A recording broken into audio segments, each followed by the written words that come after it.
Greetings, my fellow horror enthusiasts. Tonight's Frightful Fiesta brings you a spine-chilling trio of pre-code horror comic gems, and I'm not alone in this cryptic carnival.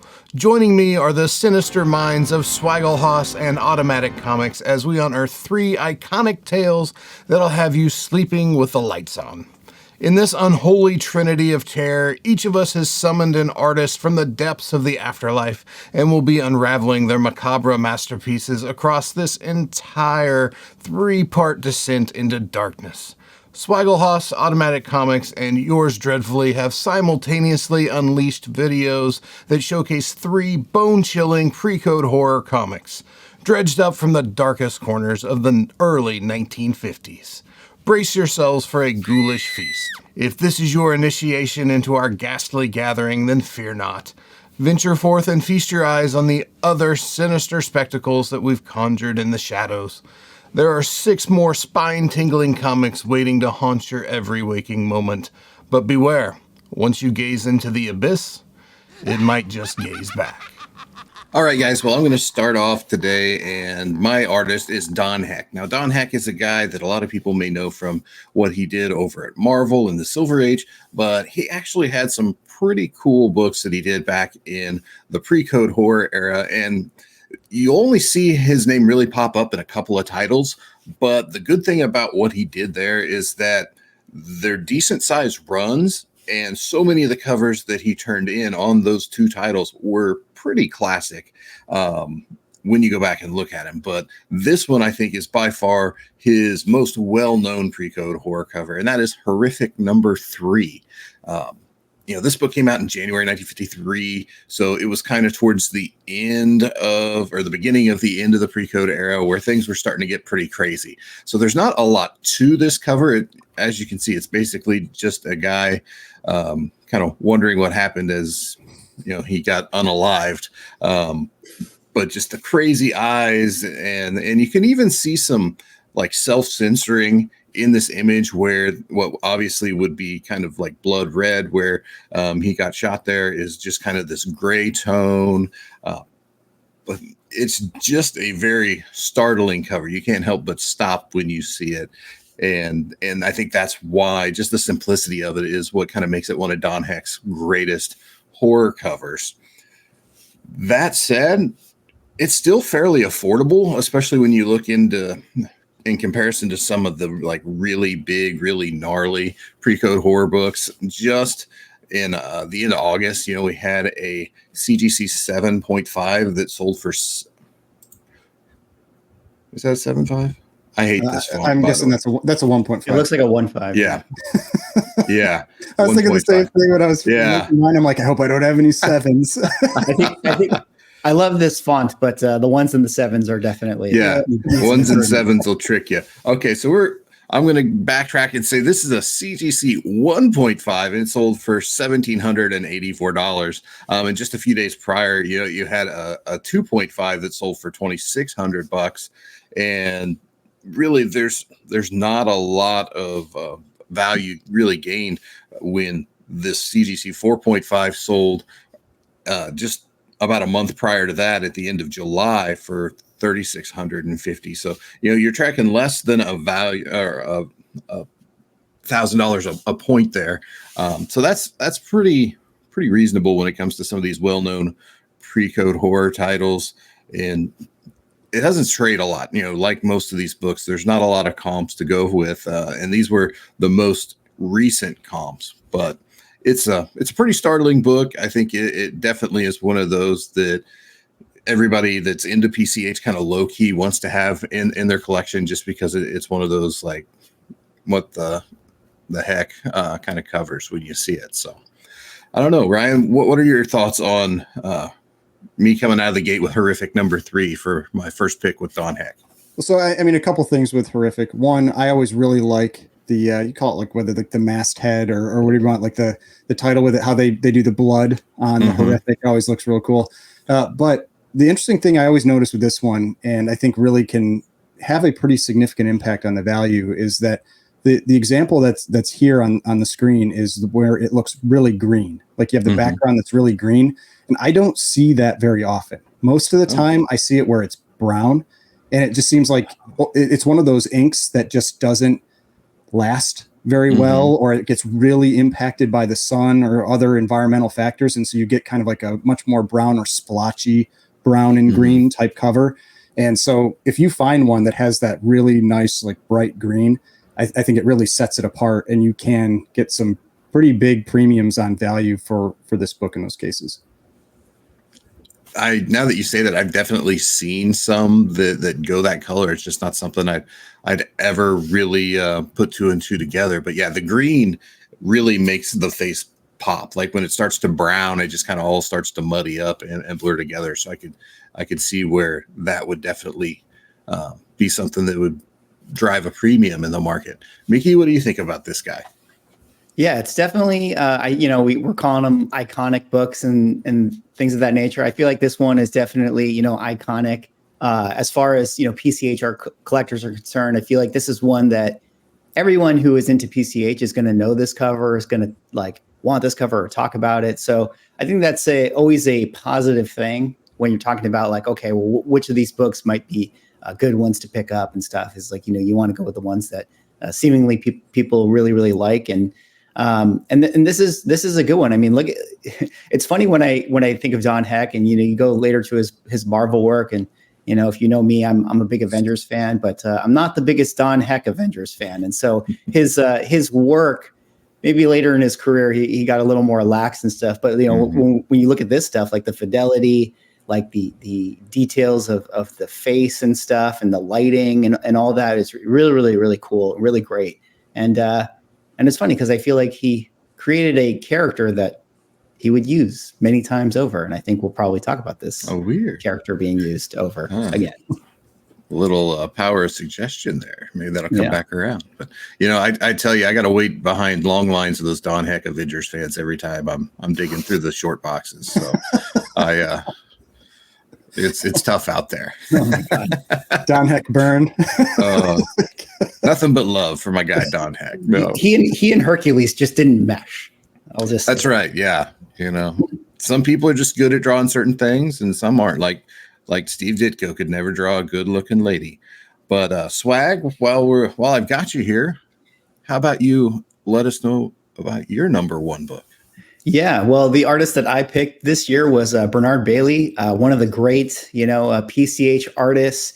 He had some of the most, gruesome and crazy covers. I think, his style feels very, very fitting to PCH. And this book, I think, is right in there and probably one of his most popular and iconic books. But the book I have is Weird Mysteries, number 5 from May 1953.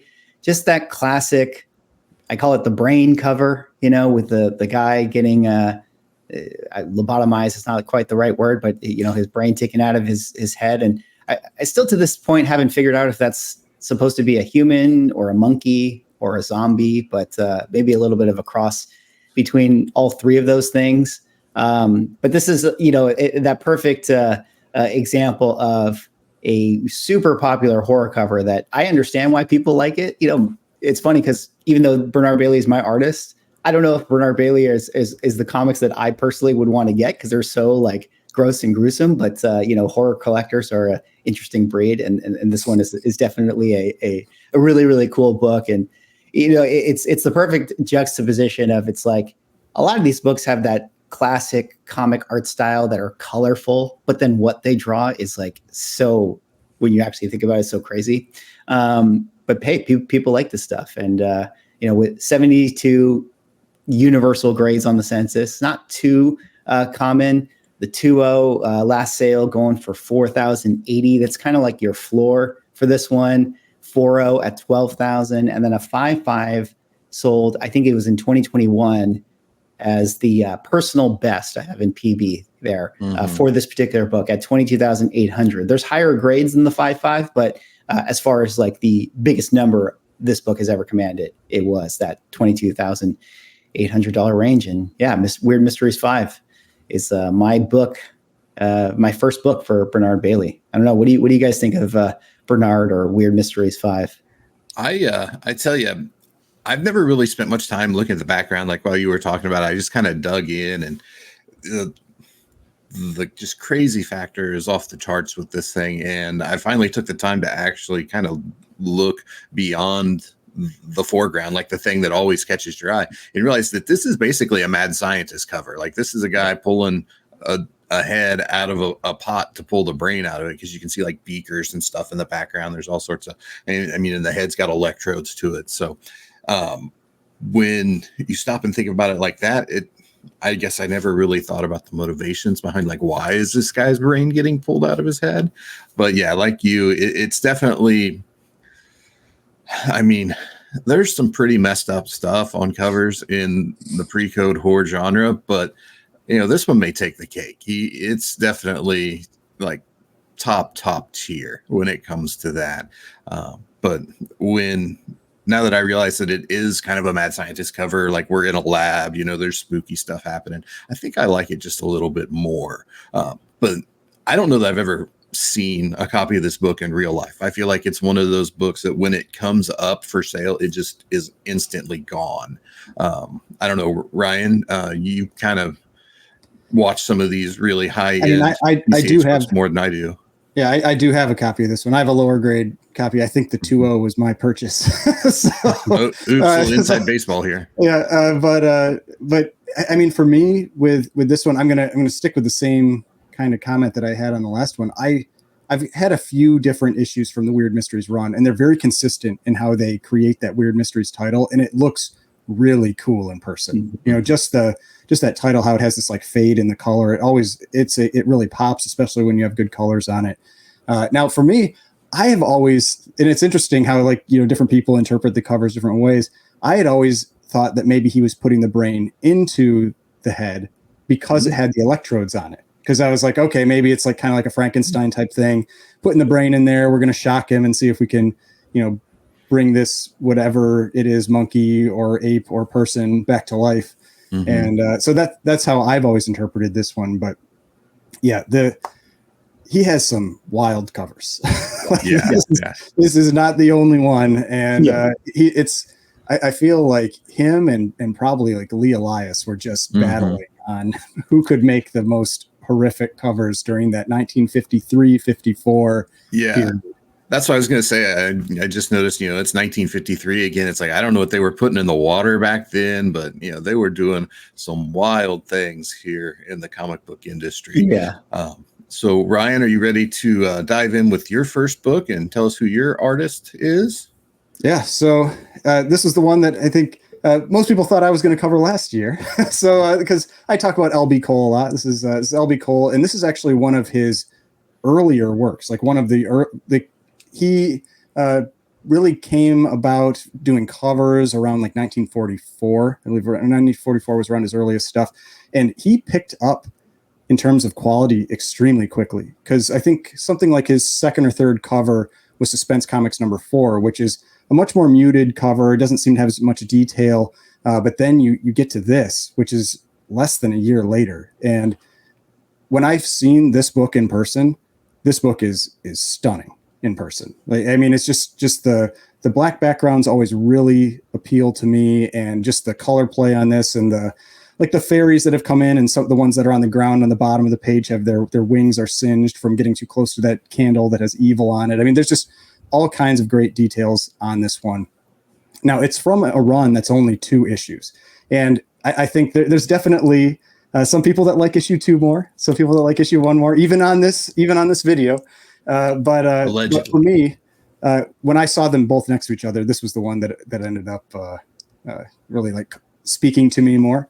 But these are expensive books, and these are rare books. The CGC census, just 67 universal copies, and total is 79.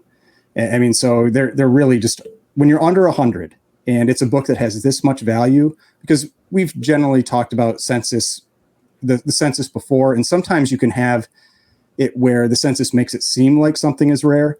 But when you have a high value book and a low census, that is telling you that book is rare, because people will get them graded. And so you've got a rare book, a black cover, which makes the grade extremely difficult. So you've got that recent sale of a 2.0 for $12,600. Now, me personally, I think that sale was a little high. I'll just that was my interpretation of that one. But I mean, I can see why that happened though, because there was a huge 8.5 sale earlier this year where we had the 8.5 Promise Collection copy that sold for $144,000, and that was a jump of around 40,000 above what it sold for 2 years prior. So this book is getting more attention, especially at those top of census and high grade type situations. But yeah, Drew, what are your thoughts on this one? Because I know you're more of a fan of issue number 2. Yeah, I am one of the Mask 2 supporters. I don't think it's a bad cover by any means, and the thing that really kind of came to mind when you were talking about LB Cole and how he started with like Suspense 4, that's a job nobody wants. Who wants to follow Suspense 3, and be the guy who has the next issue? So, maybe he mailed that in. He's like, I'm going to kind of undersell this one because no matter what I do, it's not going to live up to that. But the Mask 1 is just like, when you say LB Cole, this has it all. And the main thing I think of when I think of LB Cole is just that color palette. It's like he had an 8-pack of Crayola, and those were the only colors he could use because they're all big, bold, contrasting colors. And his stuff just always pops off the cover. Whether you're looking at it pictures like this, when you see it in real life, it's very easy to pick out his work so often because of that color palette. And I understand why people like it. I'm more prone to like the devil cover from issue 2.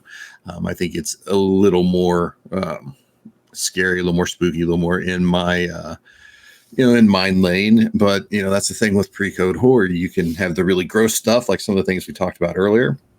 You can have this, you can have, there's so many different little niches within the genre that people can go after. So I think this is a great pick. And yeah, I can finally stop being befuddled that you didn't pick LB Cole last year.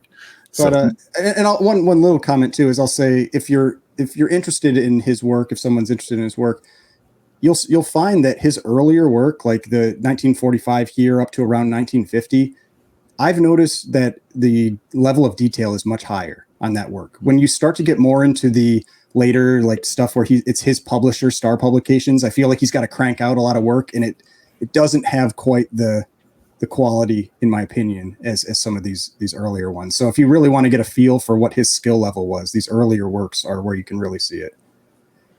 Yeah, very cool. I mean, what else is there to really add here? Mask number 1. Truly iconic at this point.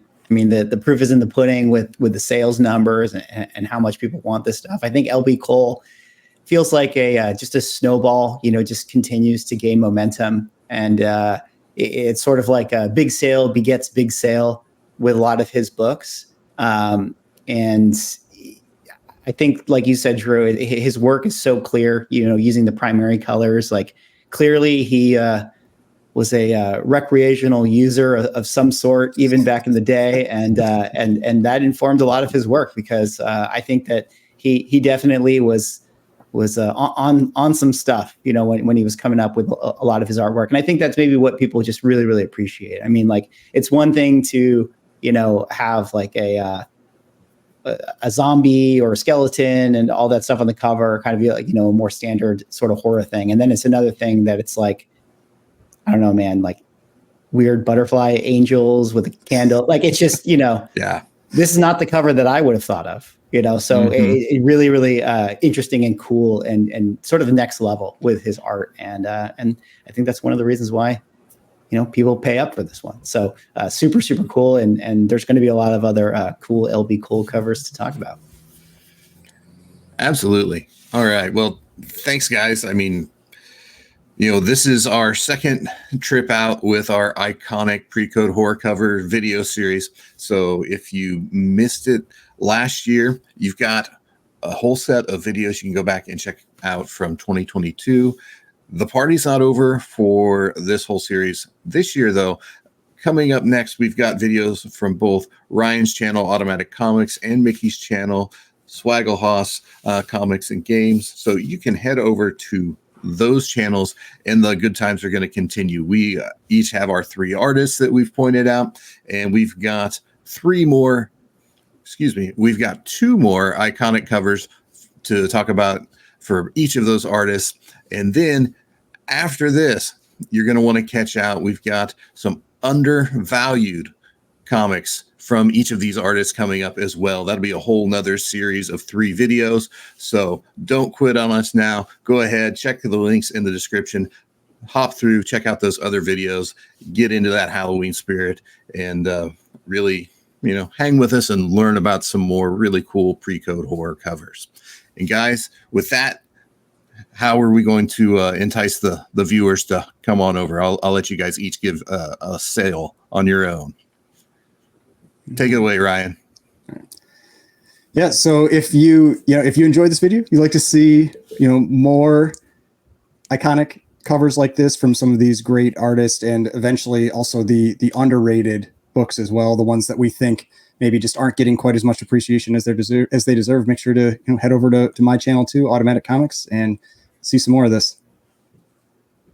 You're going to head over. Just go over the other channels. 3's not enough. You need to have 9 solid books in your repertoire of comics. So go watch the other videos. Absolutely. All right, guys. Thanks for tuning in. We shall see you in the next videos. The conversation continues over in Swagglehaus and Automatic Comics' videos, which are now available. Check the description below for links to those videos. If you enjoyed our conversation here, then keep an eye out for the next round of videos, which will be simultaneously releasing on Tuesday, October 17th, where we each discuss 3 more pre-code horror comics, but this time out we focus on undervalued issues from our selected artists. Collect responsibly, and I'll see you in the next one.